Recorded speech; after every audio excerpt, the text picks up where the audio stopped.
What is up, you guys? It's AD, and today, before I drop my KLEE review and my DPS comparison between her and Diluc, I want to drop another video showing you guys some tips that you can use to greatly improve KLEE's DPS. A lot of it involves animation canceling, and I think it'll be really useful to you, so if you like it, comment, subscribe, you guys know the whole deal.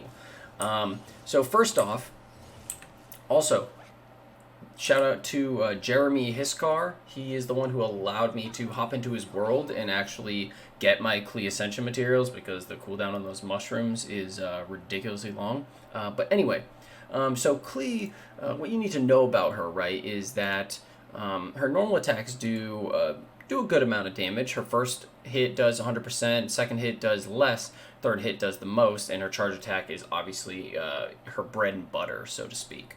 But her first talent makes it so every time you normal attack or get a hit with your E, you have a 50% chance to create an explosive spark. It's like this little flower that appears next to her, and that will cause your next charge attack to deal increased damage and cost no stamina.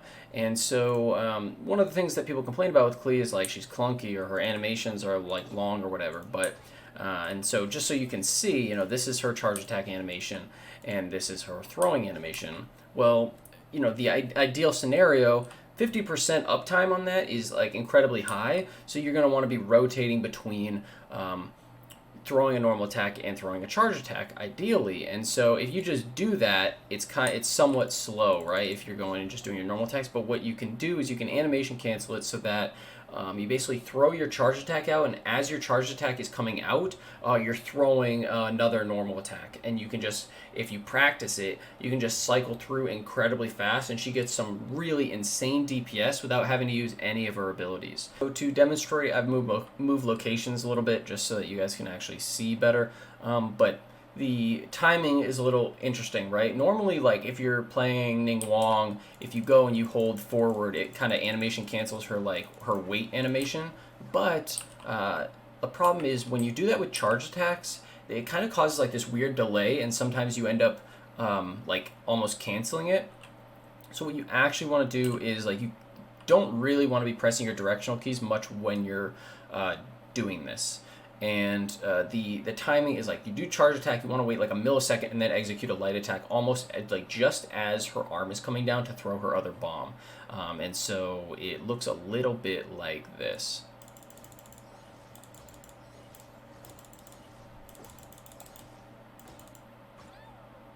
And obviously I can't execute another charge attack because I ran out of stamina. I'm not actually, you know, using her her talent here, but I think you guys kind of get the idea, the difference in the animation speed between, like, you're locked into this throwing animation for a long time, right? Like I'm holding down this movement key, and this entire time, like, you're not able to actually move. And same thing with the charge attack. Charge attack is even longer. Like I'm holding down the movement key, and that's when you can actually start to move. But you can cancel it by going and like throwing that normal attack. So that would be tip number one.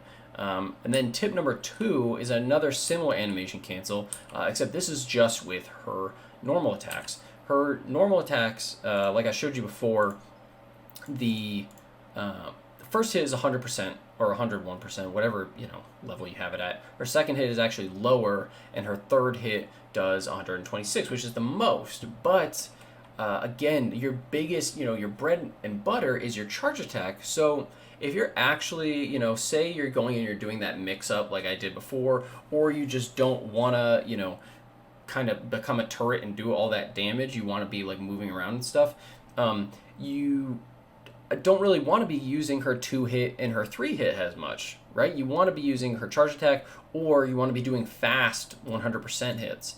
And so you can cancel out of this throwing animation by jumping as well. And so basically, as soon as her like arm comes out to actually execute the throw, very similar to the charge attack, as soon as her arm actually comes down to throw it, you can jump and cancel out of it. And so instead of going and, you know, doing like an entire combo and being locked into this animation frame, you can go and basically jump and just be constantly jumping and throwing and be doing 100% damage while you're trying to trigger that charge of your whatever it is, the spark one. Pounding surprise, sorry. And so those are my two major tips for KLEE. I guess the last one, which I'm sure most people already know, is that if you want to go and actually, no, I guess the second one would be that a lot of people complain about how her, no, it's the third one, whatever, I'm getting off track. But the biggest complaint that I see a lot of times is her E, like it kind of spreads out in a wide area, and you can kind of do two things to circumvent it, right? Everybody knows you can go and you can swap to, you know, an Animo character like a Gene or like a Sucrose, and you can actually vacuum up all of those bombs and, you know, redirect them wherever you want. If you don't know, now you know. You know, hope this is somewhat useful to you. But what I don't think a lot of people know is that when you throw out your other mines, it actually detonates the other set of mines. So it's not really like you have control over when those mines detonate, and you don't actually have to have people run into them in order to trigger them, right? Like if you're fighting a boss, if you go and you throw these mines down on top of the boss and it's kind of spread out around them, they all do a little bit of AoE. So if you want to get him to pop the bombs without actually having them to go over it, you just throw out your other bombs. Now I feel like, you know, that should be kind of obvious, but like it's just a major complaint I see is that her bombs get spread out and everything, but in reality you can like almost pop them instantly just by going and casting another one of your E's, or, you know, throwing in another direction, or, you know, if you're running a Gene or a Sucrose, you could go and, you know, target whatever thing you want to target and then swap to her other thing, and it will get hit by every single one of these all at once. And if you have the constellations like I do, you know, that's going to go and reduce enemy defense by 23%, plus it's going to hit them with every single one of the Jumpty Dumpty mimes, which there's 8 of them times 52%. I mean, that's a large amount of damage, right?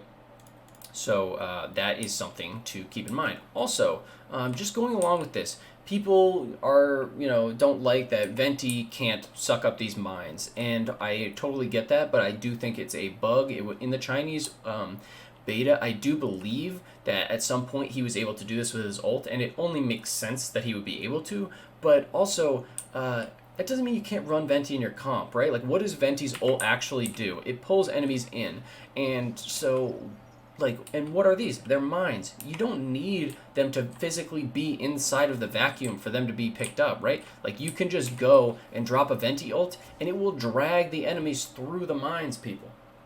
There are workarounds to everything, but those are my, like, 4 KLEE tips, and I hope you found them to be useful. If you found this video helpful, please like, comment, subscribe. You guys know the whole deal. It helps me out a ton trying to make more Genshin Impact content, so if you have any suggestions about what you want to see next, please let me know. The KLEE videos are coming. She's my main DPS now. She's replacing Diluc, and again, shout out to Jeremy for helping me out here. That's it for me, guys. Adam D, out.